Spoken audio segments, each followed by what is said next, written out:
To TWitWoW, the best wrestling podcast made for wrestling fans by wrestling fans on the web today. I'm John. That's my cohort and commentary, Ashton. And this is the week in review. Um, Gotta be honest, guys, I don't really feel like there's too much to say about this week. Not that it was bad, but nothing really worthwhile in my mind happened this week. So I hope that we don't talk your ears off for too long. I guess we'll open with Orton and Gunther. They continue their build up to Bash in Berlin. I have to keep emphasizing the in because I know I kept calling it at for a long time. Orton had a match with Kaiser. Great to see Kaiser mixing it up with main event talent. I do think he keeps getting better, and I really am looking forward to seeing what the future looks like for him.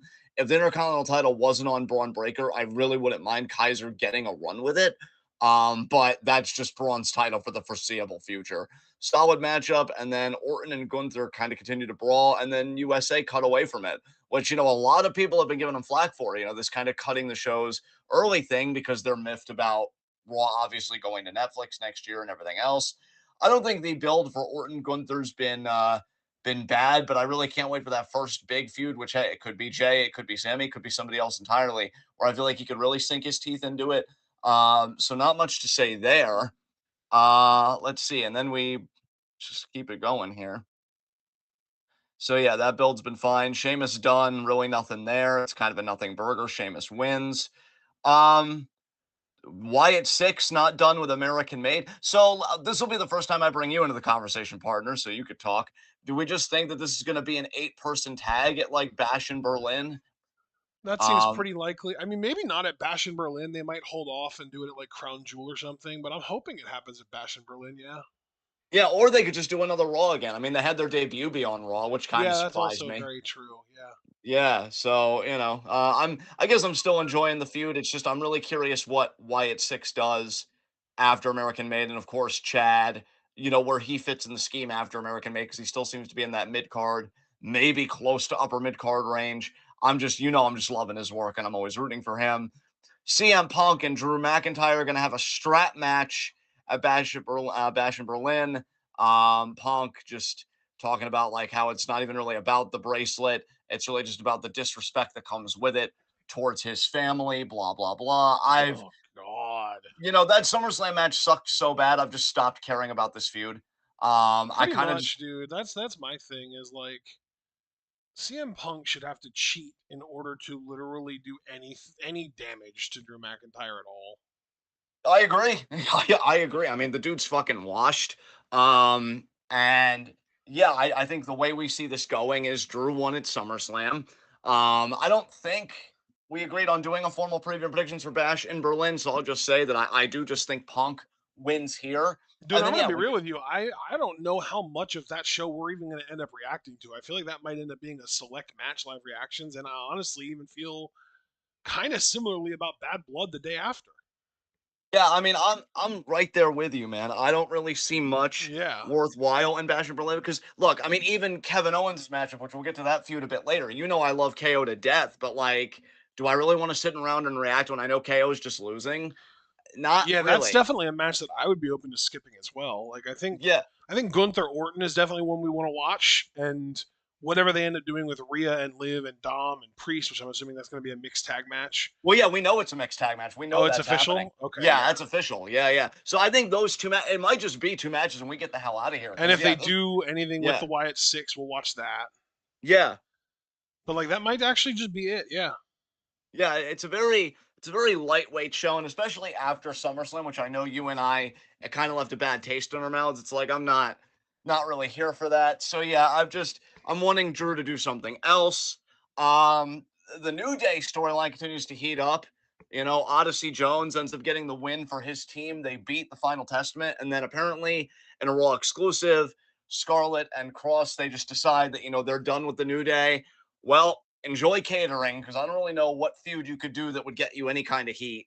I mean this gimmick sucks. Cross, I think, has been totally exposed. You can't get the toothpaste back in the tube. NXT was his peak in WWE, and I just feel like in his career, either Impact or fucking Lucha Underground was his peak, just career wise. Yeah. I don't really know how this dude reinvents himself. I don't know what he does. It's a waste to me, and like that's probably the most visceral I've been to a talent in a while because I know our personal policy. But I mean, you know what's really visceral? The lack of crowd reaction this dude gets every week. So don't really know what else to say beyond that. So yeah, after that, we get Bronson Reed just kind of destroys the Miz in a no DQ match. I guess Miz, I don't really know the context of this. I'm guessing he wanted to defend Truth. That went freaking well. And then apparently Braun Strowman came out. So I wonder when Seth's going to come back. I do appreciate them selling the injuries for Seth, though. I will say that much because it would have been pretty ludicrous if when he has internal bleeding and he's really selling it with like the gagging and the hacking and just the bleeding, if he would have been back even 2 weeks later. Yes. So at least they're selling it, if nothing else. But Braun Strowman coming out, it's like, God damn. Yet another thing that I really couldn't care about as far as the mid card goes.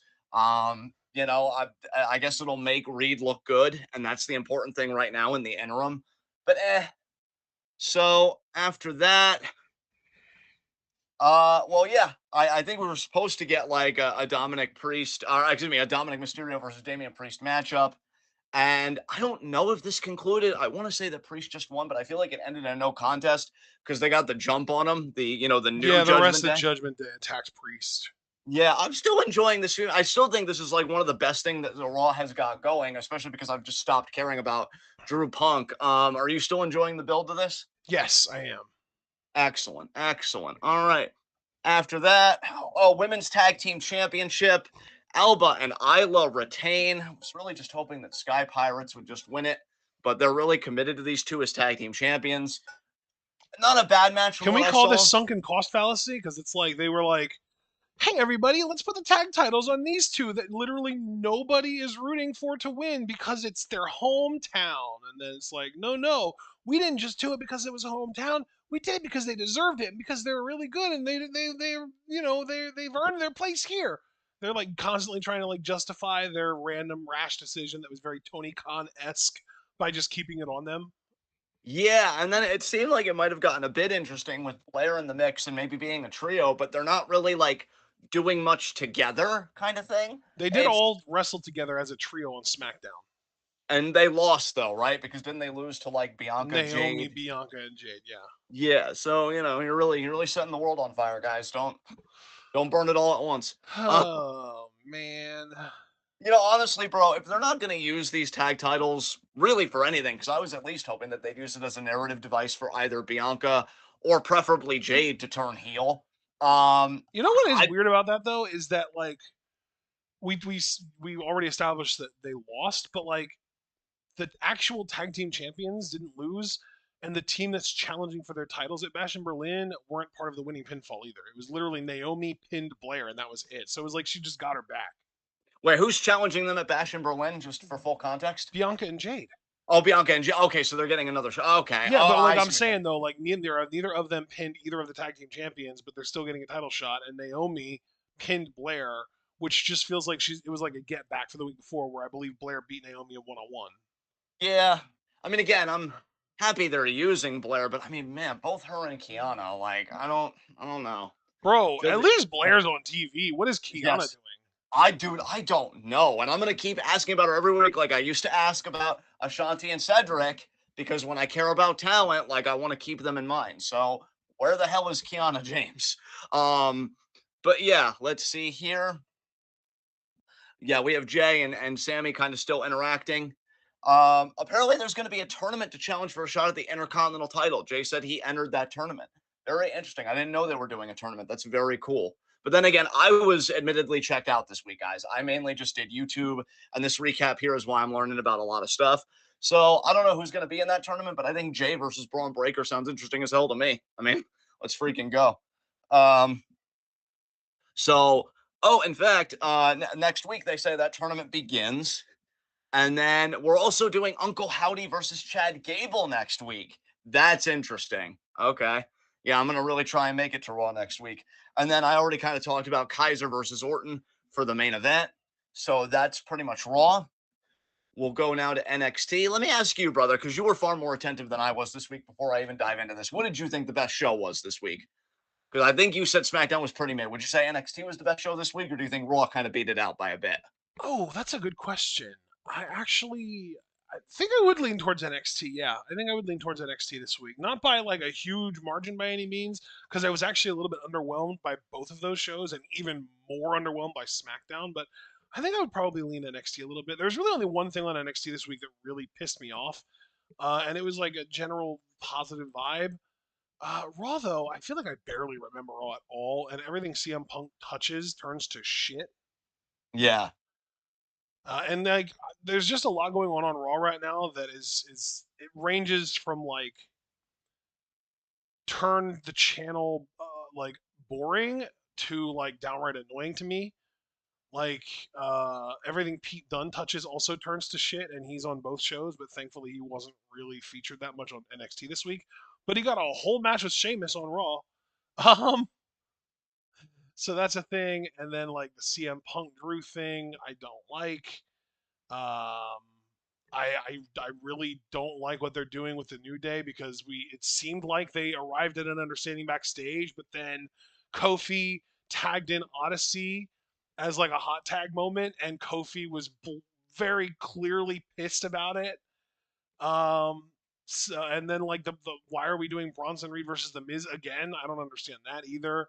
So yeah, like Raw is in a weird place right now where it's just featuring some people that I'm just not that into. NXT at least is in a better spot, I think. Yeah, so let's get into NXT. So we have Chase U celebrating their tag title win. Ridge is just so happy he was able to bring gold home. Duke said, he's a believer. I think like Ridge essentially the theme was Ridge made a believer out of all of them that were skeptics in Chase U. Then the dweebs interrupt Axiom and Frazier. Jesus Ew. fucking Christ.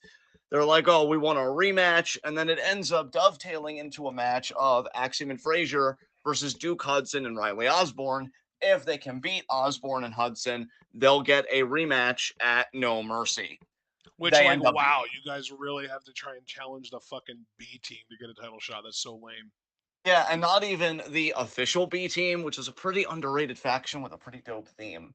But yeah, Axiom and I Frazier remember get the them. It was win. Bo Dallas and Curtis Baxel. Yeah. Oh man. So then we kind of get some build for the gauntlet matchup. Carmen Petrovic is out because Izzy Dame attacked her earlier, and so Rightfully so, I should add. yes, yes, but Izzy Yeah, Dame isn't going to be rewarded for taking out Carmen. Instead, unfortunately. Brinley Reese is going to be in the match. Also So unfortunate. yeah, wow. But you know what? I guess this means a little mini program between Carmen and Izzy. Hopefully, Izzy just wins that and she climbs up the ranks. I think we would all love to see that.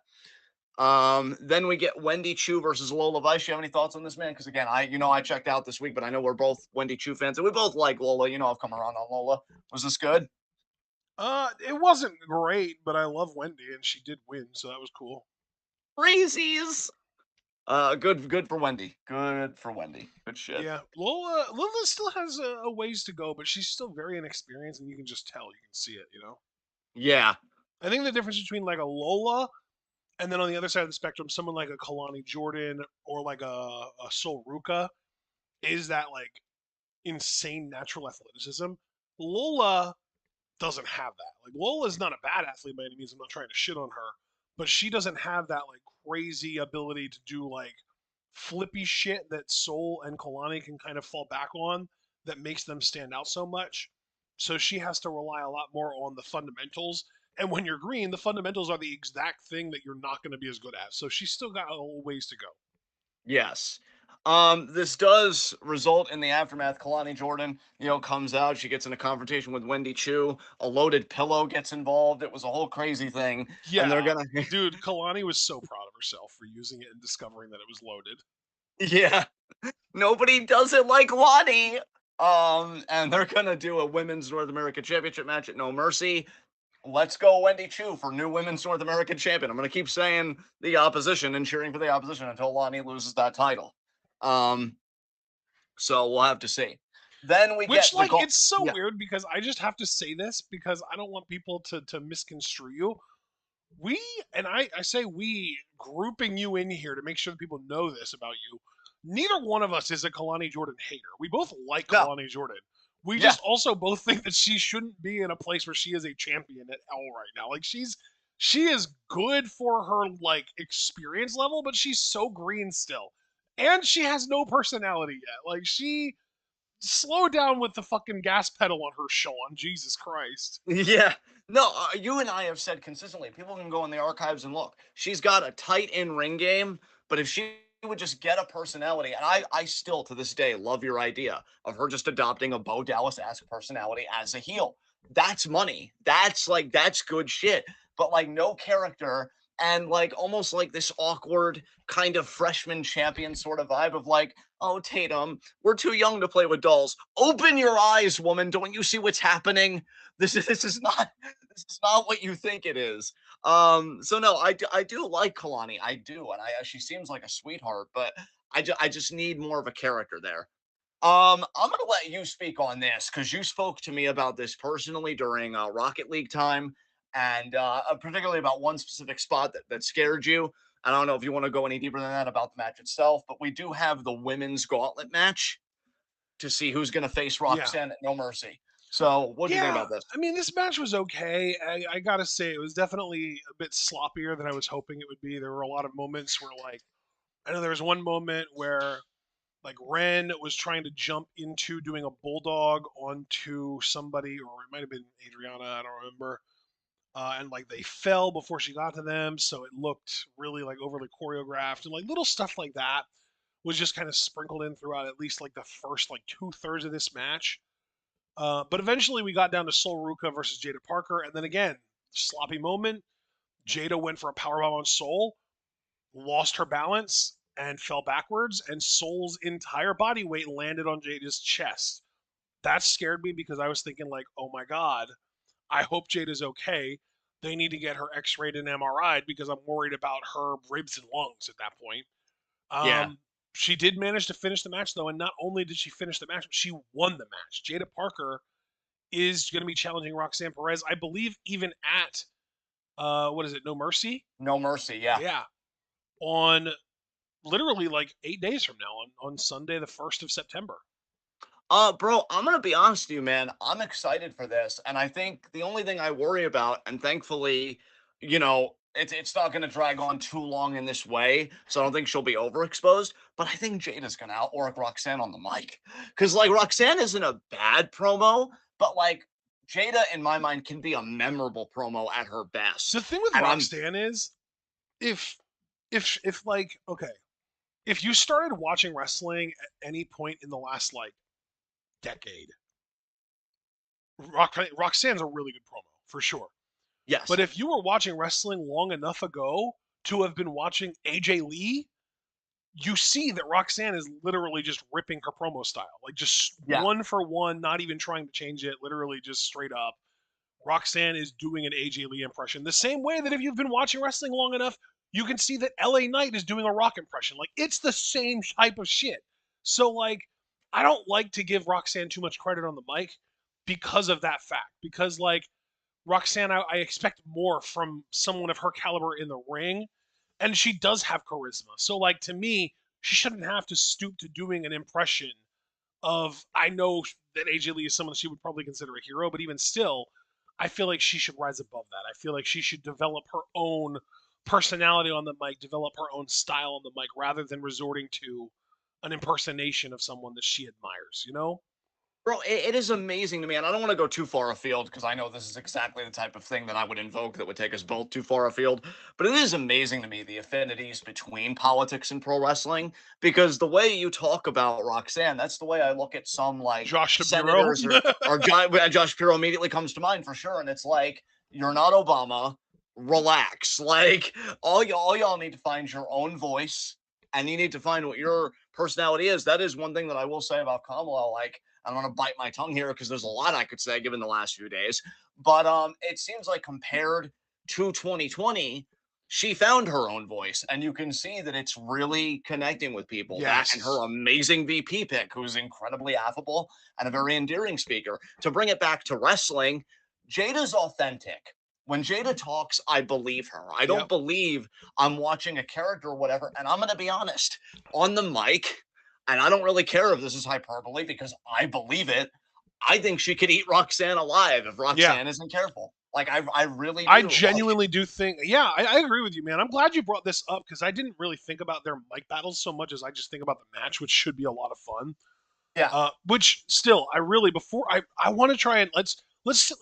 I know you don't like being told what to do, but let's try and set a deadline. Please try and watch the Jada Meechin match before Bad Blood, please. sure. I can make a concerted effort to do that because it's only 10 minutes, and I Yeah, know it's out there. I think WWE even uploaded it, but like it I might do even just be want on Peacock by now, bro. to. It might even be on Peacock by now, but I just want to say real quick, in case you had a deeper point to make, just real quick, that what I like about this matchup is I think it's a quintessentially symbiotic arrangement. Because I think while Jada is gonna like force Roxanne to up her promo game, Roxanne may give Jada the best match of her career. Uh huh. So like Yeah. Well, if she, yeah, I mean, that's the thing. I mean, we now know what the bar is set at because to me, the best match of Jada's career is that Mia match. So, yes, we'll see if Roxanne can outdo Mia or yes, Michin. and yeah, and that's why it makes sense that you want me to watch it so that we can do the comparison when we see it. Like, oh, do you think it matched up well against this? And you know, I love Roxanne, so right now I've already got the predisposed bias to say yes, but we got to wait to see him in the ring because I still think the best title defense for Roxanne was that triple threat against Tatum and Lyra. The match with Thea Hale I really liked, but I'm still waiting for that like defining matchup because what I loved about Lyra when she lost to Roxanne, I feel like that was such a send off. That was such a great goddamn match. I want Roxanne to kind of have that defining matchup, and especially against a talent that isn't Vicaire or Julia, because you know, with the internet, they'll probably give the credit to those women rather than Roxanne. I want Roxanne to have a matchup where it really is seen, oh man, this woman is so freaking good. And so, yeah, I think these two are going to cook. I'm excited Yes. for this. I really am. Like, And honestly, like I looking said, at, I'm glad that you brought up the mic work because that's something that I don't really think as much about. Although it's strange for me to have that point of view because I do tend to enjoy promos more than matches. With hindsight, it's like when when a feud gets introduced, I always look straight to this match should be fun, without even really thinking about like, oh man, these promos should be fun. But then by the time the feud's over, I think more about man, those promos slapped more than oh man, that match slapped. yeah, exactly. No, I honestly, bro, looking at the No Mercy card coming together, because we're literally live reacting in a way to the No Mercy card coming together, recapping this NXT. Yeah, That already is the match I'm looking forward to most. Because I already Roxanne know about Jada. Yeah, I agree with you. yeah. Yeah, like I already know about the NXT World Title matchup, and while I don't hate the challenger, and in fact I'm a little bit of a fan of the challenger, Joe like Hendry. yeah, Joe Hendry, yeah. But like Interesting. I would I'm not have expected you to be a fan of his. yeah, no, I like him. I Oh like no, the you know guy. what? I remember you talking about how you liked him even because you like randomly decided to watch some TNA and liked him in that. Yeah, exactly. And so yeah, but I'll tell you, I'm a bigger fan of both Jada and Roxanne both than I am of anybody seemingly on the rest of the No Mercy card, to be Except Oba. honest. Except Oba, which does he have a challenger for No Mercy, by the way? He does.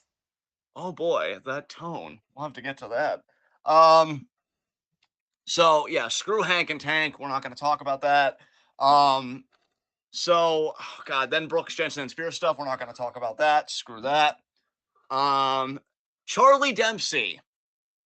All right, let's talk about this. This is something I Oh, do you know what? regret. I fucked up. I've been saying Bad Blood, but it's No Mercy that's happening on September 1st. Okay. But yeah, Obafemi, yeah, his challenger at No Mercy is going to be Tony D. I mean, I like Tony D, but I'm telling you, man, Oba's just reached that untouchable territory. I You I gotta, wish I wish he would have stayed untouchable on this episode of NXT, but unfortunately, Tony D laid him out with a spine buster, and he was laying on the ground selling for way too goddamn long by my liking. I'm sorry to hear that, man. I guess, they still have to make Oba look somewhat beatable. Just Why? otherwise, like, why tune into the match, I guess, in their minds. But for To me, I'm watch like, the beast dominate. That's why. Yeah, honestly, I know this is never gonna happen, and I'm crossing wild streams, but honestly, thinking about all this black excellence, I kind of want Jeffrey to be like the corner man for Oba. You know, I know it'd be a weird Belair NXT crossover, but like pure sex Jeffrey though. isn't Nigerian, is he? No, but you know what? I mean, call intercultural exchange. We'll call it that. I just I want all that pure excellence in a room, No, damn it. no, dude. The actor that plays Jeffrey is Nigerian. Well, then, I mean, come on. You know, come Holy on. shit. You know, am I saying that the universe owes us this? Yeah, I am saying the universe owes us this, so make it happen. Um, Dude, I will tell you what though. I don't know if they could sell you on this because I know how you feel about like smaller guys against bigger guys, but I'm still waiting for the day we get an Oba Javon Evans matchup because that's where I'm really going to be front row and center. I like Tony D, but I don't really know how good of a hoss fight this is going to be. Whereas Javon kind of coming up and wrestling from the ground up and kind of being kind of that new fiery underdog babyface like I think Wes used to be. I don't know. I'd be here for that. That I'd be was here for that. really exciting to discover. I didn't know that. That's really cool. Yeah, look at me unintentionally like connecting a thread. Only my face. But yeah, Tony D and Oba should cook. But again, I'm still waiting. I think the next big challenger for Oba is going to be Javon Evans. That's just my Do you opinion. think that because we basically just had like a like flippier, smaller guy challenge Oba in Wes Lee.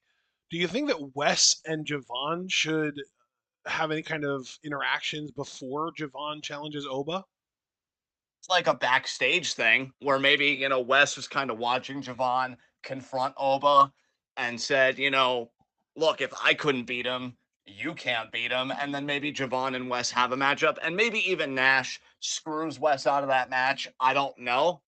But, it I would think be interesting no, to. fuck that, man. Javon should win clean.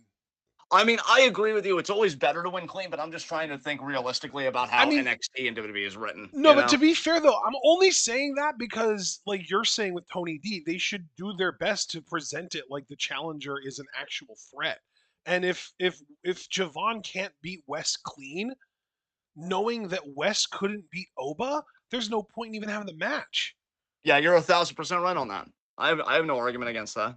So yeah, I do just think though an interaction where Wes is just very arrogant about it and it's Yeah. like, well, if I couldn't beat Oba, then who gives a shit? Exactly, exactly. Like to me, the only way to really justify Javon being a viable challenger to Oba is by having him beat Wes clean in the ring. Yeah, no, you know what? No arguments here, man. No arguments here. Um, Ashanti beat Dion Lennox in a quick matchup. Glad to see that. Hmm. You know what though? Dion was the star here. Yes. And you know how I feel about Ashanti. I see Ashanti as a star. I think that dude is going to be huge. I think he's awesome. But Dion, holy shit, what a stud. Yeah, you know what? I should check that match out, even though it was brief. I've heard good things about Dion Lennox, and I think I've seen very little. So I owe it to myself to go and look at that as well. There was a backstage segment before this match where Ashanti was trying to, like, you know, riz up some of the women backstage. Yeah. And Dion appeared in the background, and all of the women left Ashanti to go back and talk to Dion. Ooh. And yeah. So Dion, without even trying, is the new Riz Master backstage. And I would have loved it. And I was so disappointed they didn't do anything like this. I would have loved it if after this match, because Ashanti gets the win, right? So I would have loved it if after this match, if at some point in the night they would have had another segment where Ashanti is backstage, chest puffed out, head held high, you see that win, ladies. You see me lay that, lay it in on Dion. You see me get that dub, and the ladies just like, yeah, yeah, sure, whatever. Congrats, Ashanti, you won, nice job. And then they see Dion coming backstage, and they walk up to him and like, oh baby, let me take care of you. We're gonna get you back. We're gonna get you looked at by the doctor. And they were like all trying to take care of him and make sure that he was okay. And you just see Ashanti get this look in his eye like, shit. Yes. I would have Oh. loved that so much because then it's like Ashanti, bro. They don't care about you because they want you to be a winner. They're not avoiding you because you're not winning enough. They're avoiding you because you're not rizzy enough, baby. You gotta You gotta chill out. You gotta stop trying so hard. Let me ask you, man, just a quick question because I know you're a fan of these guys like I am. Yeah. It seems like Cedric and Ashanti aren't interacting like too much together. It seems like they've been separated a little bit, yeah.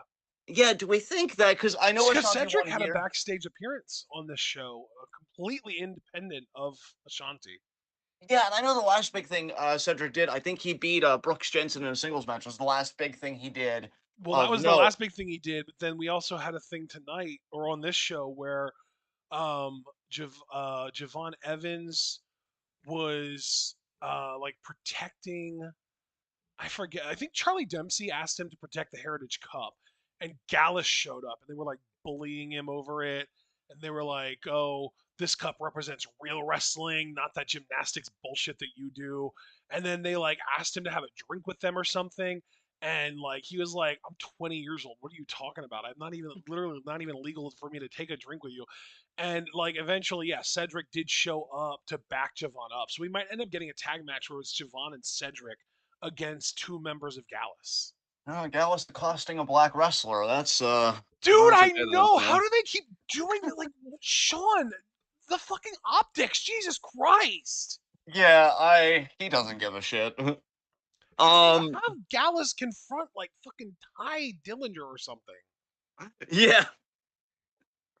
Oh my god. Yeah, Ty Spears. Because again, ew. Who's a white baby face in NXT? I mean, Joe Hendry is, but they just got done a program there. Okay, yeah, I guess lower. You know Briggs, what but though? he's in That the is N1. fair. Yeah, what were you gonna say? Briggs, but he's in the N1. Hmm. Uh, He'll be coming yeah, back soon. There you go. That's an idea. Have Gallus confront Briggs. yeah, yeah. They need Please, to do something because this is ridiculous. it is. And then I already kind of hinted at the triple threat match. I really don't have anything to say here. I mean, Trick Williams got the jump on Pete Dunne. I think they'll probably do a rematch at No Mercy if I had to guess. And then Joe Hendry pinned Dunne. And so yeah, it's gonna be Joe Hendry versus Ethan Page. That's good though. I'm glad that it was done that got pinned and not Wes because you got to keep Wes's credibility up. Wes is probably beating Nash or Wentz, I guess we should call him now because that's what they're calling him in kayfabe.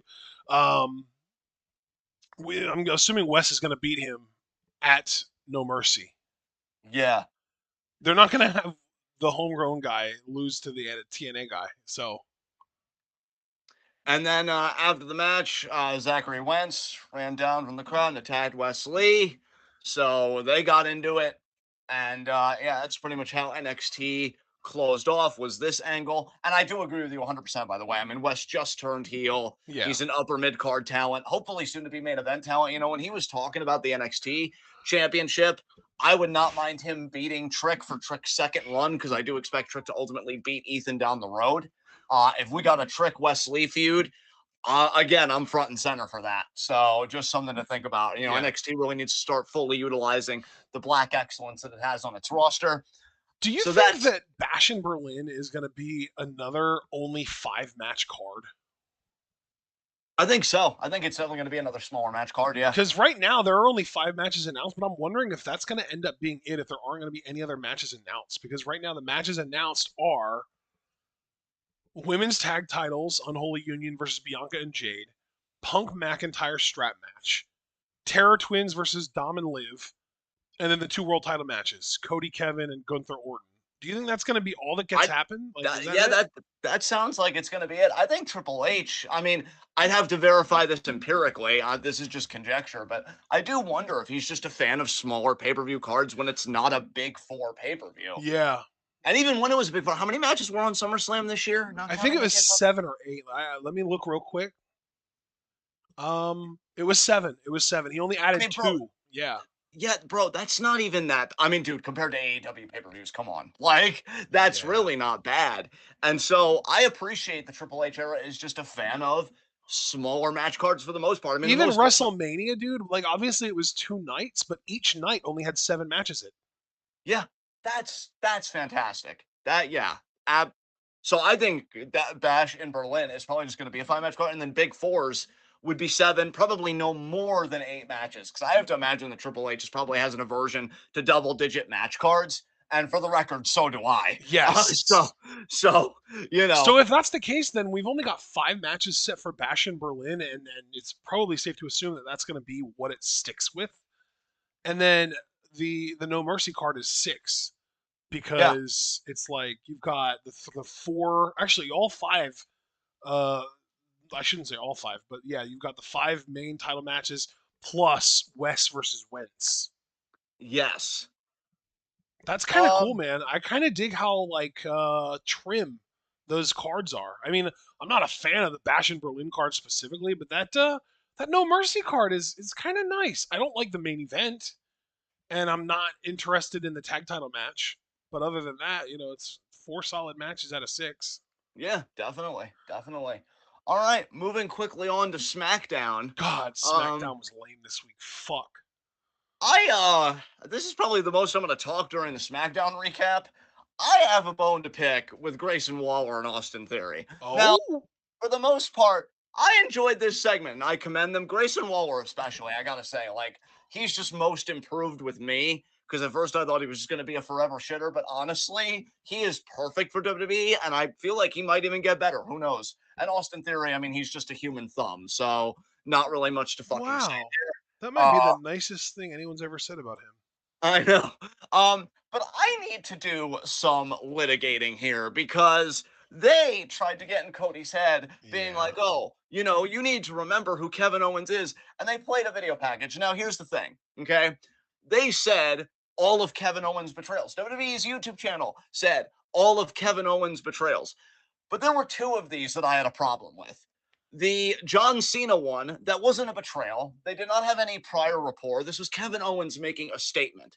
This is a Raw debut, and he wanted to make an impact, which, by Yes. the way, watching it again, He did. hilarious. Yeah. You're going to realize, Kick, I love how this man will break himself off mid-sentence to hurt others. That is just chef's kiss.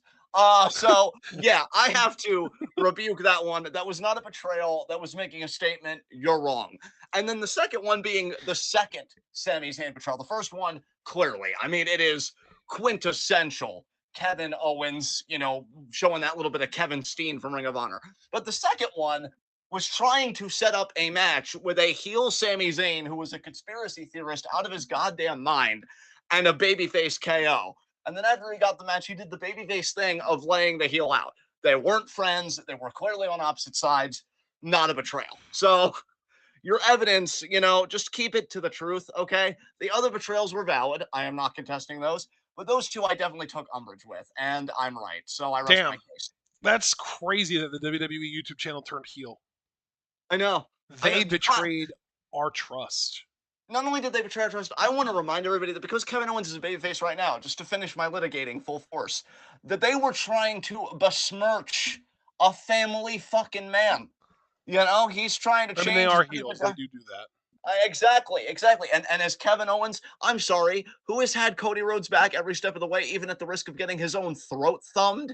Yeah, Kevin fucking Owens. So I'm sorry, I didn't realize that I was signing up for shit for breakfast with a side of character assassination over a wrestler that I love watching. Fuck you, WWE. So yeah, I just had to come in and defend Kevin Owens because that was just, I mean, that was defamation. I mean, what else can you say? They were defaming the man's character. I'm sorry. I thought he was trying to reform. I guess we never change, is what WWE is trying to tell us. So yeah, then it just breaks down into a whole thing. Kevin Owens again comes out to help Sammy, and I did see a clip from this where Kevin, I guess trying to find the babyface version of his trash talk, leans over to Cody and he's like, they don't have adrenaline in their soul. I fucking love you, Kevin. You can make even the most cringe shit hilarious. God, I wish he really had a shot to win the title, but he doesn't. So fuck WWE for trying to give me false hope, but I'm too smart for that. LA Knight versus Santos. No need to talk about that piece of shit. Santos deserves better, and yeah, Wow. really sucks. He lost. So yeah. After that, what did we get after this? My God, this Your SmackDown seemed face? mid just from reading the recap. Oh, It was was my very face next? mid. Yeah, if my face was next, this I would have been said show of the my fucking face, week. by the way, not yours. Oh, well, then the point still stands. If your face was actually on this, it would have been show of the week, and so it wasn't. And that's why NXT won out by razor thin fucking margins. We had a barbershop segment, Carmelo Hayes and Andrade. So let's see. Apparently it comes down to next week. They'll have another matchup. Okay, I was wondering if there was going to be a stip or something, or if they were going to announce a best of 7 series. But cool. We'll do it again. I mean, these guys, they really do have chemistry with each other, and it does seem like every match is kind of different from the one prior. So I'm cool with them doing this again. Fine by me. You already talked about this 6-woman tag. And so, yeah, we don't need to go over that. Naomi and Bianca and Jade win, so that's really cool. After that, oh yeah, we hear from the Bloodline. I gotta ask you, man, because I actually did watch this segment before we went live. How do we feel about Jacob Fatu getting hoed out of the championship that he freaking earned to get a quote-unquote promotion as Solo's enforcer, which is just Solo telling on himself that, like, hey, I saw you were able to 1v1 Roman, and I'm scared, so you have to stay close to me at all times. Hilarious. Yeah, like, I want to see Jacob with that title, man. Like, I don't know. I like Oh, Tongaloa better in New Japan. He seems like he's kind of grown bro, himself in you WWE. like to spit game about Sami Zayn being above the Intercontinental title. If anyone is above any championship, it is Jacob Fatu being above the tag titles. Might also be above the role of enforcer. I mean, Jacob, look at Solo and then look at you. You can 1v1 him, bro. But It's not that John, hard. he Yeah. loves Solo. I honestly, I don't know if it's something broken inside of me. Let's be real. It probably definitely 1000% is. But I love how aggressively Jacob Fatu loves others. Like, he's just screaming that up, I love you. So I'm like, man, I am feeling this, I hope one day to hug Jacob Fatu while he's screaming at me how much he loves me. I would feel both terrified and oddly safe at the same time. Like, yes, no Yeah. wonder he's in the family. That is good shit. Um, so Solo, who I'm gonna be honest, and this isn't even Solo's fault, not entirely, I guess. I don't know. You And good? it's it's just I'm kind of laughing to myself because I know I'm the It asshole sounded here, like you but like choked a little bit there, admittedly. I did on my own ego. Because I feel I feel like Solo's kind of dead to me in the sense that like Oh, he's out here in his suit talking about, oh, it doesn't matter if it's Kevin Owens or it's Cody Rhodes because I got next. Motherfucker, we all saw you on practically national television, premium live event. Be on your fucking ass on broken announce table having a tantrum because you didn't win the title. And you're out here threatening people. And we like literally all watched you fucking fail at SummerSlam. You lost. You had your shot. You failed. You're at the back of the line, dude. There is no you got next bullshit. If you want next, you got to earn that shit. I would If tell you to anyone's got next, it's Big Brother Roman. Like, yeah. I would tell you to sit your ass down, but you already did that quite adeptly at SummerSlam. In fact, if the championship was on the line on that basis, you would be world champion right now, bitch.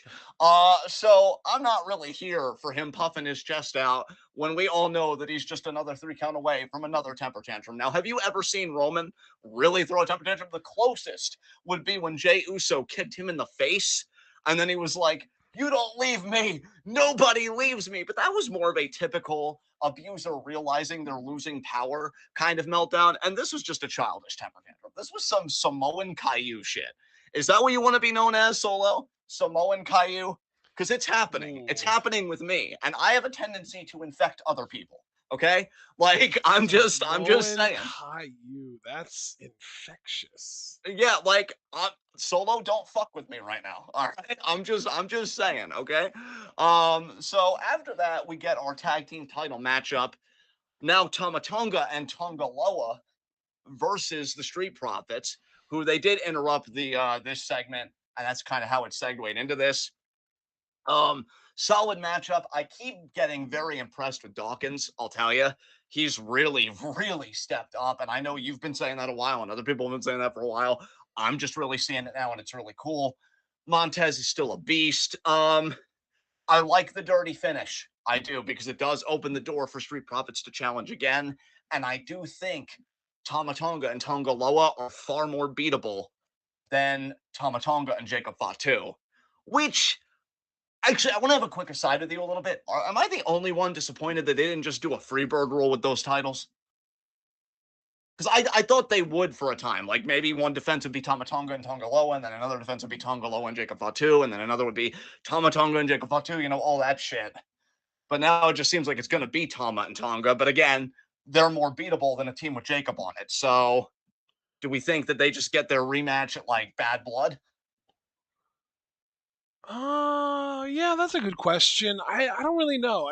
I did kind of expect them to freebird it, but I guess rather than like, because the thing is, you almost have to like believe in the freebird rule in order to believe that what Solo had Jacob do in the first place is even legal. You know what I mean?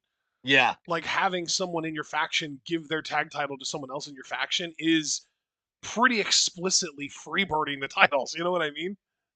Yeah, yeah, yeah. But it does seem like from now on they don't plan on using that rule unless something comes up. Like I would imagine, like yeah, if one of either Tamatonga or Tongaloa were to get injured, they would Yeah. probably just have Solo or Jacob take their place and continue with the tag title. So I kind of feel like they are using the Freebird rule quite a bit. It's just like, well, because you got to remember too, when the match graphic for that gauntlet match was originally shown, it had Tamatonga and Tongaloa in it.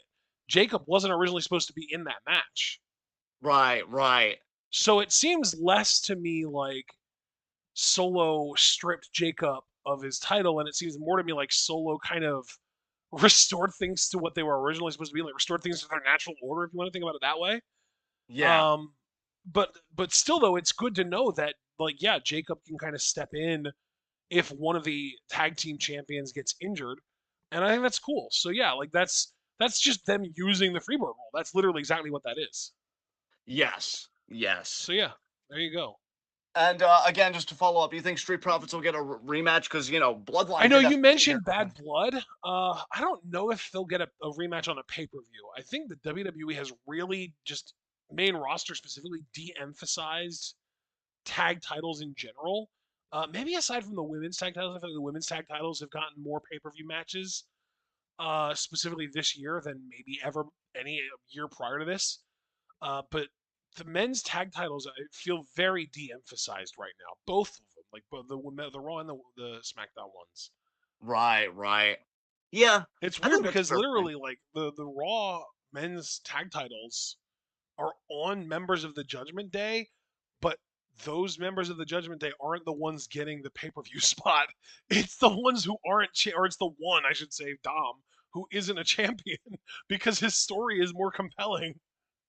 Yeah, yeah, that's fair. That's definitely fair. Foster also making the point that DIY did try and make the save, but they failed to do so, and so Well, they may want a rematch. DIY failing is the least surprising thing to come out of this.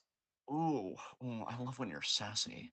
But yeah, yeah. I mean, everybody seems to be gunning for Tama, and again now Tonga, status quo restored.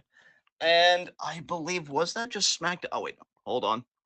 I apparently opened a separate window. There we go. Row, Oh no, I think the actual main Rodney. event was right. It was Cody and Kevin versus Grayson Waller and Austin Theory. Yeah, because in the opening segment, Kevin came out and was like, you know, every time we do this, I end up getting in the ring. We beat you guys up, and then the GM comes out and turns it into a tag match. So let's just skip all that. Nick Aldis, can you just come out here and cut to the chase and make this a tag team match for later tonight? And he did. Nick Aldis came out and he was like, "We got this. Is this official?" And Nick was like, "Yeah, yeah, you're good. You got a tag match later tonight. It's going to be Kevin Owens and Cody Rhodes versus Grayson Waller and Austin Theory." And then Kevin was like, "Okay, but do I still have time to go in there and punch him?" And he was like, yeah, you got time. And he did. We got the brawl anyway. It was so good. It was. I love this current Kevin Owens. He's amazing. It's gonna be such a shame He's when he just betrays Cody Rhodes. yeah, dude, I know. And then he's gonna be the heel, and then the crowds are gonna boo him because they're fucking simple, and I fucking hate them. And I just love this Because old they're yes. I love this old grizzled Kevin Owens with the meta humor. It works for me. yeah. Um, so yeah, him and Cody win. Owens teases like he's going to attack Cody, aka doing God's work.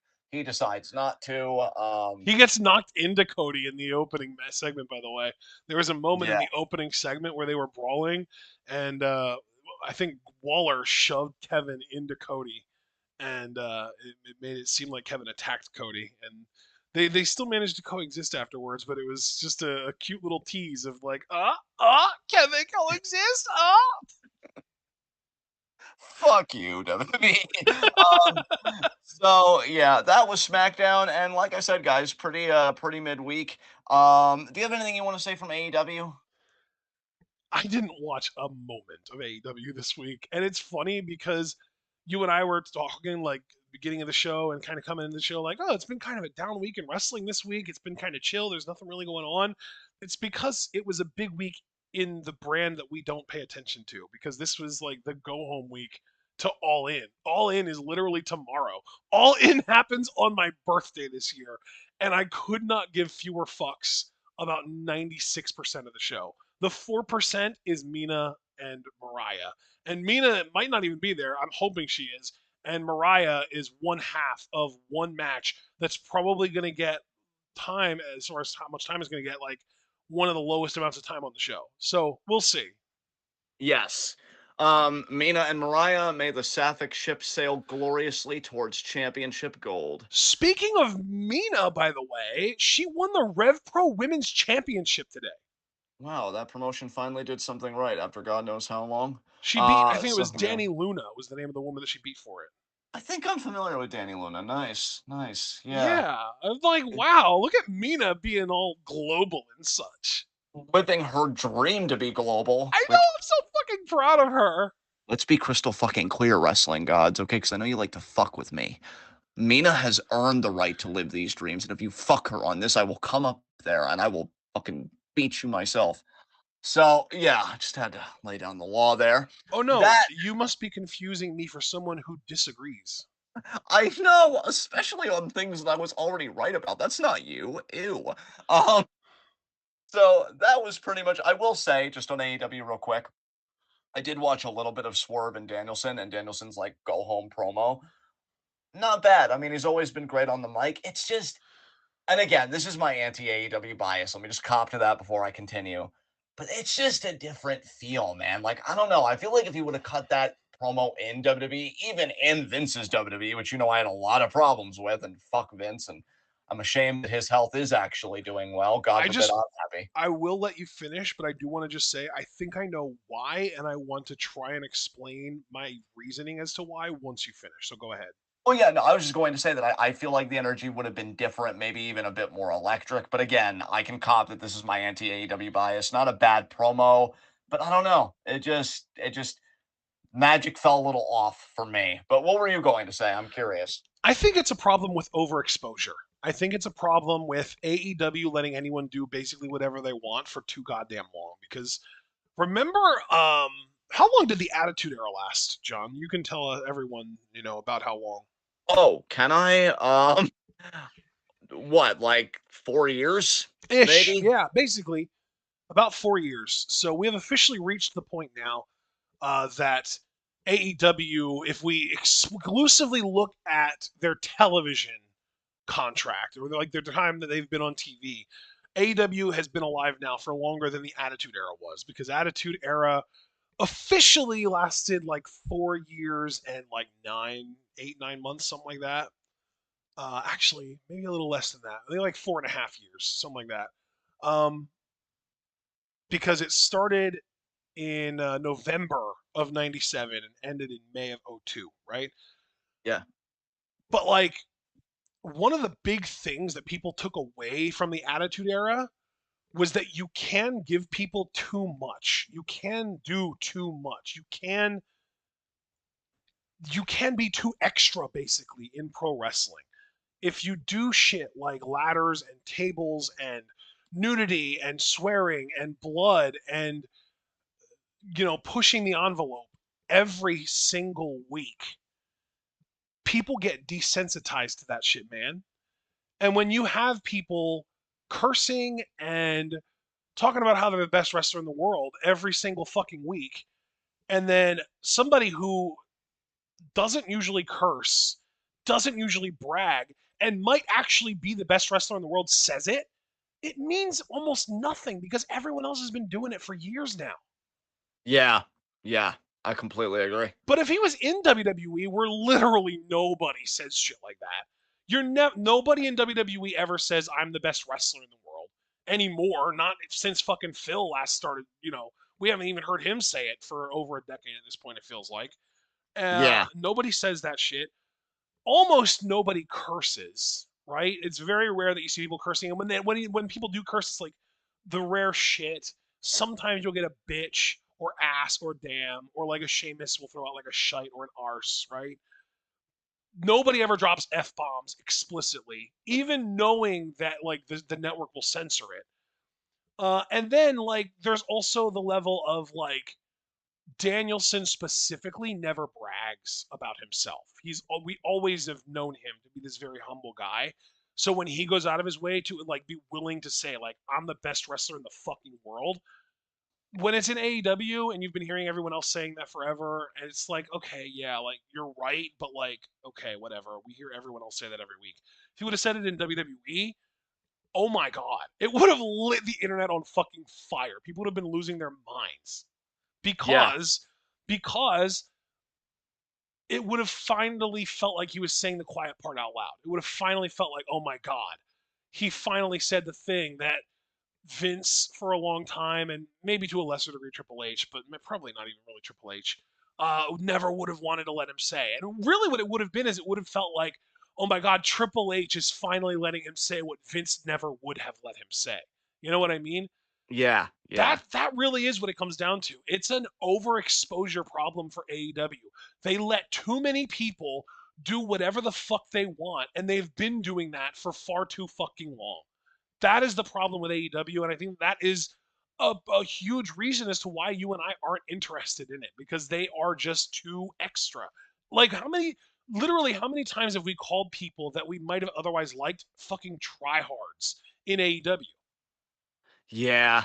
And that's Yeah. why. It's because they're just allowed to do whatever Damn. the fuck they want. There are no limits. There's nobody backstage telling them like, okay, let's like it's cool that you're doing this, but let's wind it down a little bit. Let's calm it down a little bit. Let's reel it back.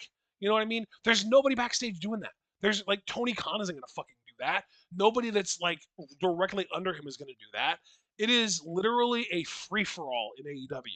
And the only people who are actually like told like here's what you have to do like first of all, there's nobody who's actually scripted. Nobody is given a script and told here's what you have to say. It's everyone is feeding what they want to do to Tony, and Tony either approves it or doesn't. That's really what it comes down to. It's what do people want to do? Is Tony okay with that? And if he is, then you just do it. That's really like the system is completely upside down in AEW. And in WWE, people will pitch their ideas for sure. And obviously, we know the one bad thing in WWE is that way too much gets rejected. But the cool thing about WWE is people pitch ideas, and if the writers think that they can get away with something, they will take it and they will turn it into something that will work as a part of the WWE product. But more often than not, the WWE are the ones doing the storytelling. The writing team, the creative team, Triple H, the head of creative, they're the ones doing the storytelling. The wrestlers are the ones who are doing the job of cutting the promos and wrestling the matches. In AEW, the creative might as well just be the wrestlers themselves. Yeah. Yeah, and that's definitely a problem because when you've got a person like, say, Mercedes Monet, for instance, who just can't freaking talk, it's just Not so bad. unscripted. That's the problem with her. Is like her scripted promos have always been millions of times better than her scripted promo or her unscripted promos rather. Yeah, yeah, You yeah, have yeah. to. She has to get like direction. She needs direction. She needs a script. But when you just let her go, it's a disaster because she can't improvise. She's not an improviser at all on the mic. So No. when she's in AEW and she has, I think the woman's name is Jen Pepperman, scripting quote unquote her promos, I can't help but assume that all she's really doing is giving her pointers on what to say. I can't imagine she's actually giving her a nice tight script like she would have gotten in WWE. Because if she is, then my God, Mercedes needs a new personal writer because she's doing a horrible job of it. Yes. No, I mean, I agree on everything you said. No need to belabor the point on my end. So did you do any extracurriculars this week? No. I didn't either. let's open up the forum. All right. And Super Blue, he knew the segment was coming. So let's get to his question. Do you think LDF breaks up after LA Knight beats Santos for the third time? I mean, as much as I hate to admit it, it does seem like Santos is wanting to straighten out the group. I don't know if that means complete dissolution or if somebody new is coming in to take somebody else's spot, but I do expect a shakeup. You know what? It would be really nice if they do bring someone in, if it was specifically Umberto, or they just call him Berto, was the one that got excommunicated, because I would love a strong babyface run for that guy. He's really good. Yeah, yeah, I would agree with that. I would agree with that absolutely. Team Um, him up with Andrade. Cooking with fire, baby. Foster, thoughts on the path to Wrestle Kingdom and the G1? Foster, I'll start. I'm happy that Zach won. I would have been happy with either winner, but I've been a ZSJ fan for a long time. One of the few Gaijin in New Japan that I think was actually worth pushing. Although I will say, um, Suzuki Gun Zach is always going to be my favorite iteration of ZSJ in New Japan. I think that was some of the best work of his career, and I just loved him and Taka Michinoku together. Like, that in any other time, that guy would have been a world champion, I think, but just wasn't meant to be at the time. But now we're here. This is TMDK Zach, which I'm not nearly as thrilled about, but still a really solid wrestler. Given though that he wants his title shot at King of Pro Wrestling in October, I mean, you figure that's October, then you have the rest of October, November, December, and then the beginning of January for Wrestle Kingdom. Isn't KOPW at the end of October? Is it the end of October? Okay, then I stand corrected. So then you still have November and Oh December. no, you're Then right. It's in the middle of it. It's right in the middle of October. It's October 14th. Yeah. Yeah, absolutely. And yeah, Foster, I'm gonna stand by what I told you in the Discord. I still feel like there's a path to Wrestle Kingdom for Suji, personally. I You should know, Foster, I've not kept up with New Japan at all. I've been very selective with the New Japan Cup, and again, it's only been ZSJ's matches, just because I thought, oh my god, is this gonna be the year that he finally wins? And I still haven't watched the final between him and Suji. I would very much like to watch it though, so I'm gonna have to check Daily Motion maybe tomorrow, because they should have it up by now. Um, but yeah, I could still see Suji getting in there.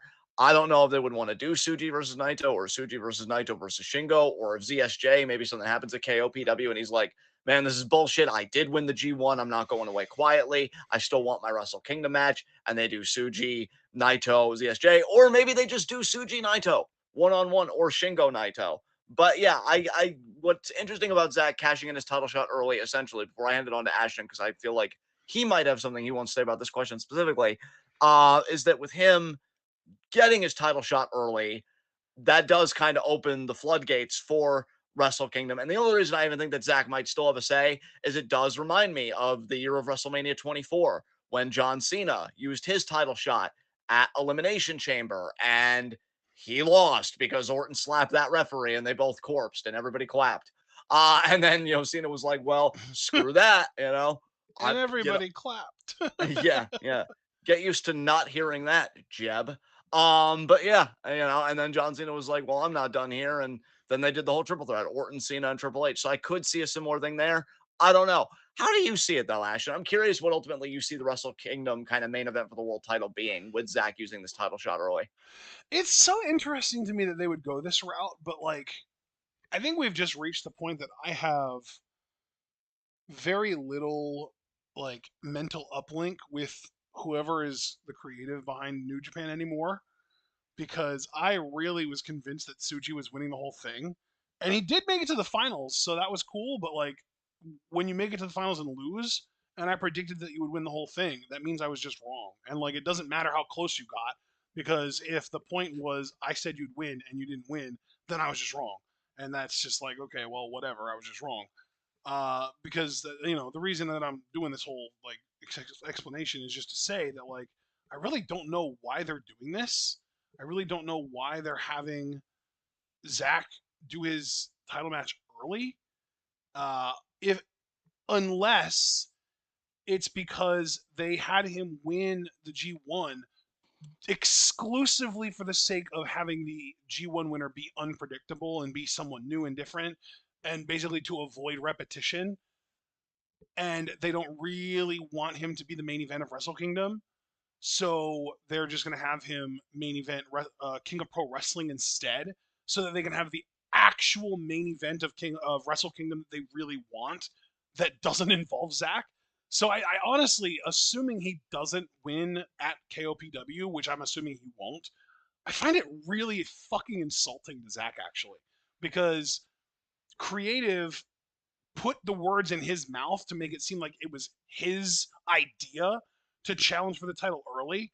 But realistically, it was a creative decision to have him do it, which means that they don't have faith in him to main event the Dome. And I find that so insulting because you motherfuckers trusted Kenny, you trusted Jay, you trusted fucking William. Like, what the fuck? And it wouldn't surprise me if at some point they even trusted David Finley's bum ass to main event the fucking Dome. I'm Yeah. grateful they haven't gone that far with him yet, but it wouldn't surprise me if within the next like 3.5 years that they went that far with him. And you're not going to do it with Zach. That's unbelievable to me. But you know what though? If Zach beats Naito for the title, then everything that I'm saying here becomes null and void, and it gets me excited all over again because that tells me then that what's going to really end up happening is we're going to go into Wrestle Kingdom with Zach as the champion. Naito is most likely going to be his challenger. It's going to be a rematch for their title. And I'm excited about that. Or maybe it would be a triple threat also involving somebody who beat Zach in the G1. Actually, you know what? Let me pull up the G1 blocks and see who beat Zach. That's a great point. I never stopped to think who beat Zach because I forgot about the defenses that they used to do, and I don't know if that's like still It was happening or literally what. literally two guys, Shingo and Shota. So it would be Shingo, I would assume. Um, well, no, because Zach beat Shingo in the semis. They would never do Shota Umino in the main event, though. Never, ever, ever. So yeah, I really don't know, honestly. Because Zach beat Suji in the finals. He beat Shingo in the semis. So yeah, maybe someone who beat Naito. Who did beat Naito? Evil? Oh God, no. Okan, doubtful, and fucking Shingo. I don't know. Maybe they would do a triple threat: Zach, Naito, Shingo. I really don't know, but it becomes convoluted to me. I don't like I said. It comes back to me just not really having any kind of mental uplink with New Japan's creative right now. So that's I'm gonna just leave it at that and just say I really don't know, but it's the most predictable outcome to me is Naito just retains, and it's a huge slap in the face to ZSJ to be like, well, we're gonna have you win the G1 because we want it to be, a new face and unpredictable and get people excited, but we don't really want you main eventing the Dome, so we're gonna have you challenge Naito at KOPW. And we don't want you to be the champion because then you would have to main event the Dome. So we're not going to have you win it. So he's going to just retain anyway. It's like, wow, Zach finally got a G1 win, and it was like the worst G1 win in history because he didn't actually get to really use it like a G1 winner should be able to use it. It's such bullshit. Yeah, Zach, you're winning, but we don't believe in you. Fuck. Yeah, so that's what I'm going to leave it off as. Is that is basically what I think the most likely outcome is Naito just retains and then has to defend against probably Shingo. I genuinely think it is most likely that he retains against Zack, and rather than some convoluted triple threat, we just get Naito versus Shingo one-on-one main event of the Dome. I don't even hate Shingo, but that sounds like a couple of ass to me. Like, Well, but you know what though? That's consistent with New Japan's booking. Them doing shit that sounds like ass to you is the shit that they've been doing for like 4 years now. yeah, yeah. I was gonna say it's been a long time, and I was gonna have a bit of a jokey air, but then I remembered when we used to love New Japan, like really fucking love New Japan, and like it hurts, you know. Um, so cash for sales. Do you think WWE may want their own version of Joe versus Steiner with Breaker and Bronson Reed? I've never even really thought about that parallel. You never know, but like, look, again, this is gonna be me being an asshole, but comparing Bronson Reed to Samoa Joe, Dude, I was even gonna say, I think that this is a really, really superficial parallel. Like yes. it is extremely like surface level, razor thin, barely there, because you're literally just saying it's a Steiner versus an overweight guy.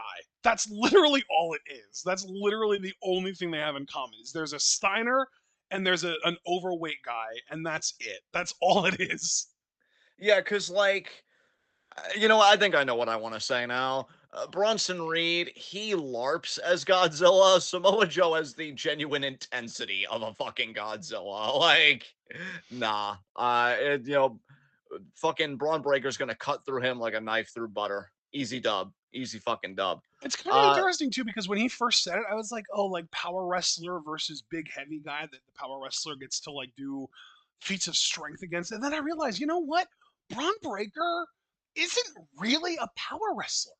Like he isn't that dude that's gonna lift up the 400-pound guy over his head.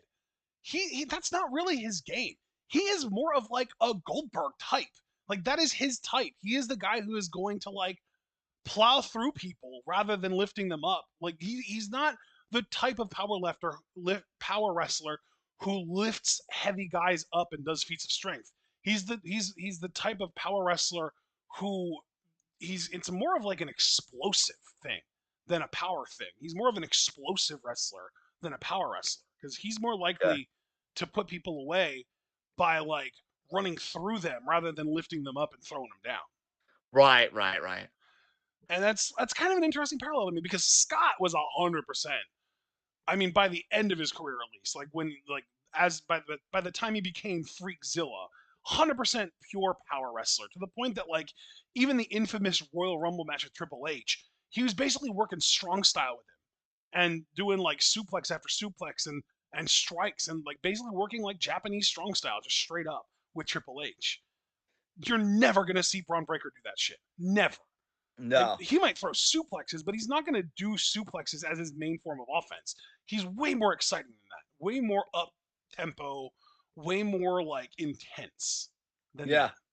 Again, just way more explosive. Yeah, like Yeah. I said, I feel like if you're going to compare Braun Breaker to anyone from that 90s era WCW that Scott Steiner was a part of, it's Goldberg, not Scott Steiner. Yes. Yes. All right. Any other questions? Going once? Oh my god, do we really not have any more? I don't think so. Holy poop. Because I mean, Super Bowl asked that one question, but like, how are you supposed to answer that? They just didn't do it. So, um. Oh, okay. Foster, with Hiromu wanting to face Naito, do you guys think it's possible that match happens at Wrestle Kingdom? No. Sure. Oh, okay. Jesus Christ. Oh no! I'm sorry, Foster. I wanted to give you dreams, but Ashton was just like, fuck you, apparently. No, wait, why would you put those words into my mouth? I fucking love Alex. Well, I know you love Alex, but apparently his dreams, that's a separate entity, and I don't have to put words in your mouth because the words out of your mouth, I think, suffice. Oh my god. I mean, I would love that for Hiramu. That would be incredible, but I feel like the odds of a junior heavyweight main eventing Wrestle Kingdom are as close to none as you can get. You know, here's the thing, bro. It's hard, and I say bro for both you and Alex. I'm kind of like lumping you guys together. It's hard for me to speak on it with any sort of authority, and I could speak for you too to a degree because we've just been so out of the loop with New Japan. We really don't know. Like, we don't really like. You want the Well, truth? yeah, sure. I think Naito retains against Zack, retains against Shingo at Wrestle Kingdom, and then I could see Hiramu being his challenger at New Beginning for sure. That I could also see that. I will grant you, that also is entirely feasible to me. I guess I'm saying that because we don't really have our finger intimately on the pulse and we're only kind of reacting secondhand, that Alex may be privy to knowledge that we don't have, and so I do just And want to keep Alex it did alive just as possible. elaborate. He said, "Oh, I didn't necessarily mean main event, just in general for Wrestle Kingdom." But here's the thing, Alex: the IWGP World Title is the main event of Wrestle Kingdom. There isn't an Intercontinental title anymore that can take its place as the main event. So, like, they fucked that up. So now, whoever the world champion is, they're just main eventing. Right. Unless they're gonna have like the AEW World Champion main event, which like, you know what? At this point, I wouldn't even write it off as a possibility. I wouldn't write off the possibility that like Osprey versus Omega for the AEW World Title could main event a Wrestle Kingdom within the next like 2 years, even. Yeah. Hmm. Hmm. I guess we'll have to see. I'll tell you, with Zach winning the G1 and just these unique circumstances, it does make me slightly curious. I don't want to overstate my hype, New Japan. Just fucking relax. About what Wrestle Kingdom will look like. Yeah. So I'll be keeping an eye open. So let's get back to questions because we did get a few more.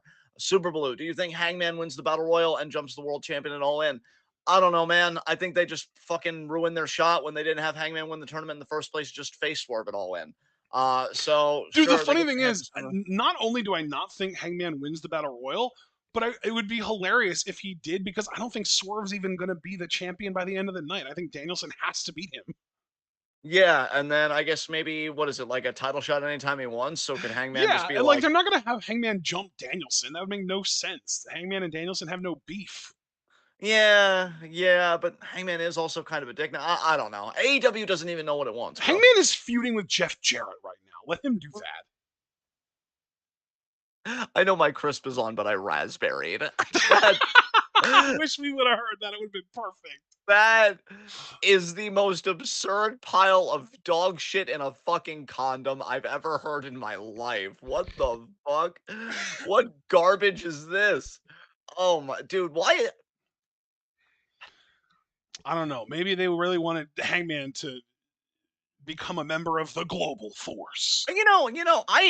I'm sorry. I'm gonna do something that I don't normally do. I'm gonna take up space for a second just to be an Aw, asshole I love that for because you. no, I am because this is why I'm very selective about who I tell that I watch pro wrestling because it's an embarrassment. Like Jeff Jarrett getting no, I need to speak on this, okay? Because we have so many brilliant young workers. Women are exploding in wrestling, right? It is I don't want to say it's never been better for women because I still don't know about backstage culture and politics, and that still seems like it has a lot of work. So I want to be careful. But as far as like presentation, it's hasn't been a bad time for women, I would say. And in the year of our, I would normally say Utami, whatever, but no, in the year of every fucking wrestling god, every favorite that everybody's ever had in fucking history, whatever, you're still paying Jeff Jarrett to do shit. Are you like, oh my God, this shit makes me want to eat my own face because like language just fails. So what do you Just do when language Ouroboros it all the way. yeah, absolutely. I'm remember that. Yeah, so I don't have to fucking talk because the words are coming to me fucking anyway. I hate you, fucking people.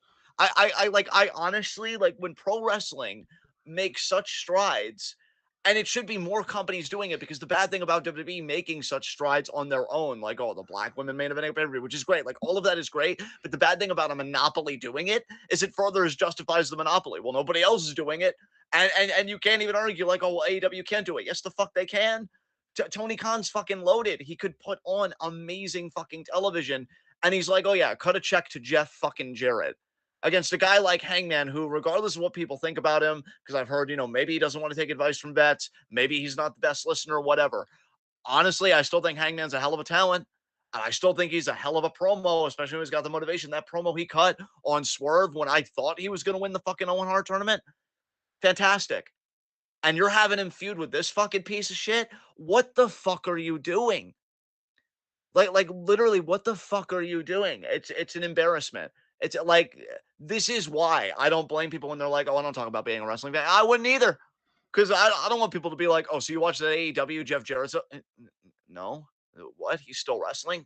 Yeah, have fun with that, dork. And then I die inside. Okay, like no. I want to be like, yeah, I watch wrestling and fucking Mayu Iwatani and Mina Shirakawa and fucking Kevin Owens and Roman Reigns, like awesome people, and just talk up awesome people. But they're on the same fucking continuum as this piece of shit still getting paid in 2024. There's no justice. There is no justice. That is absolutely ridiculous to me. So yeah, AEW, you are a dog and pony show full of absolute shit. Go fuck yourselves until the end of time. Let's see. Where else are we? Okay, so that was Super Blue's question. Caster Sales said, "Would you be more excited for Braun versus Fatu or Braun versus Oba?" Oh man, they're both so good for different reasons. I I'll say honestly think Fatu personally. I'll say Fatu as well because honestly, like, don't get me wrong, Oba is a fucking god king. But when I say Fatu would make Braun Breaker seem vulnerable, I mean vulnerable. I don't mean just like a Haas fight where it's a war of attrition. I mean, I could really see Fatu putting a hurt on this dude and making Braun actually a sympathetic babyface for a period of time. So Yeah, that's I'm my thing. I think that Braun and Fatu could have a really good like 20-minute match even. yeah, I Like those agree. guys could really kill it. Those guys, you give them time, those guys could have like maybe even a match of the year contender. They could really tear it up, honestly. I would really love to see that. I love Oba, but I love him as a spectacle, not as a match of the year guy, not as a worker necessarily. Even like he is a good worker for what he does, but what he does isn't necessarily something that translates to dream matches, Yes. unless it's like hoss fights, which Braun doesn't really do either. Yeah, true. True. Like I love Braun, but again, like he's not a power wrestler. He's not a hoss. Exactly. He's just that fucking I explosive mean, fuck. Since fucking we were freak. talking Yeah. about Bronson Reed earlier, I'd rather see Oba versus him than Oba versus Braun Breaker. I could see why you'd say that. Yeah. Yeah, definitely. Give me Oba Okay. versus Braun Strowman if we're talking about bronze. Yeah, really. God. But only if Oba's booked to win, goddammit. Yeah, he doesn't fucking lose. Um, let's see here. Okay, yeah, so I don't think there are any other questions. So No. again, going once, going twice, going three times, and let's go home. All right, high spots and low shots. Last segment here. Low shot for me. You know what? It's unfair to them because they did get cheated out of it, but I am going to say my low shot are the Street Profits because they did lose their championship match again, though it was by crook. And so when they say by hook or by crook, it was definitely crook in this case. Extensive bloodline interference. I am hoping that means Street Profits get a rematch, but they are my low shot for now. Who are your low shots? Who says I have more than one? Uh, Low shot. I mean, just talk your talk, man. I don't know what to tell you. This is me stalling because I don't have an answer. Oh my god! So then trying to call me out because you're still. Oh. You fasting today? Yes. You're lucky because I would open up a can of Chef Boy if you don't. No, I think I'm gonna actually just keep this one really simple. My low shot is going to be who ate the pin in the main event of SmackDown? Oh, I think it was Waller? Waller. Yeah, it was Waller. I don't want to make him my. Okay, you know what? Fuck it. Fuck, man. God damn it. I keep winding up. I need to actually swing. I'm sorry. I mean, I have a suggestion for you if you're open to suggestions at this point. Go ahead. Terror Twins because they did get laid out. I mean, New Judgment Nah, Day beat the crap nah, out of them. No, fair enough. nah. I'm actually. You know what? I have a really good low shot in my back pocket. I'm gonna say honorary low shot Blair Davenport because she did get pinned by Naomi in that 6-woman tag. Yeah, okay, I like That's that. just honorary though. That's just honorary. I need to stop focusing so much on SmackDown. I feel like I'm focused too much on SmackDown. I need to look elsewhere. Because Yeah, you there already were brought up three shows, my guy. some Raw shit, right? Yeah, yeah, exactly. You know what? I think yeah, easiest. Oh my god, how did I not think of this?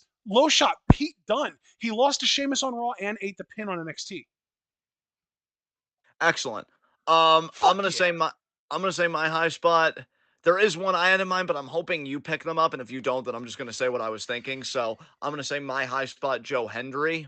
They did win the triple threat, so they are going to No Mercy. Who was your high spot? Um, let's see. Who was your suggestion? Who were you gonna name that you didn't want me to forget? Oh, I was gonna say Jada Parker because she's going to No Mercy. She won that That's a gauntlet. I really thought it good was a big one. win Yeah. for. Yeah. You know what? To save us time, I will just go with that. Yeah, Jada Parker's a good one. Hell yeah, man! That match, yeah, that's really making No Mercy for me right now. I'm very happy for those ladies, and we know Julia's right around the corner. Can't wait for that match. All right. Well, guys, thank you very much for joining us. Be sure to leave a like as you file out, subscribe, click the bell icon for notifications so you don't miss any of that to all goodness. Check out everything we're involved in the description box. Follow us on Twitter and Twitch because we are the best wrestling podcast in all the IWC. We will see you guys again Tuesday for more Stardom coverage as the 5-star Grand Prix progresses. Then I'm assuming there's going to be another Monterey Gold show for Wednesday, so that'll also be Wednesday at 5. Then Thursday at 7 for more Stardom. And then if you're just like, John, ain't nobody got time for that. I just want to know what's going on in American wrestling that I'm not watching, but I may get back into one day. So I just want the bullet points. Well, then you've got the right series for you. This is the week in the world of wrestling. And yeah, we'll be back again with this. Actually, because Fashion Berlin is Saturday, right? Yeah, it's Saturday. And this is a Saturday show. Do we just want to do like well, we only do select match reactions. So how do we want to do this next week, brother? Do we still want to do a 10:30 time for in review because we know Bash in Berlin is 1 p.m. So how do Yeah, we that want works. to? That was perfect.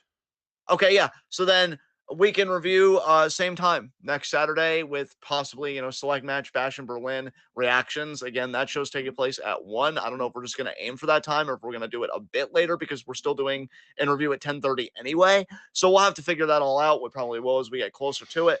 So until then, guys, enjoy the rest of your weekend. Be good to yourselves and each other. Tune in and peace out.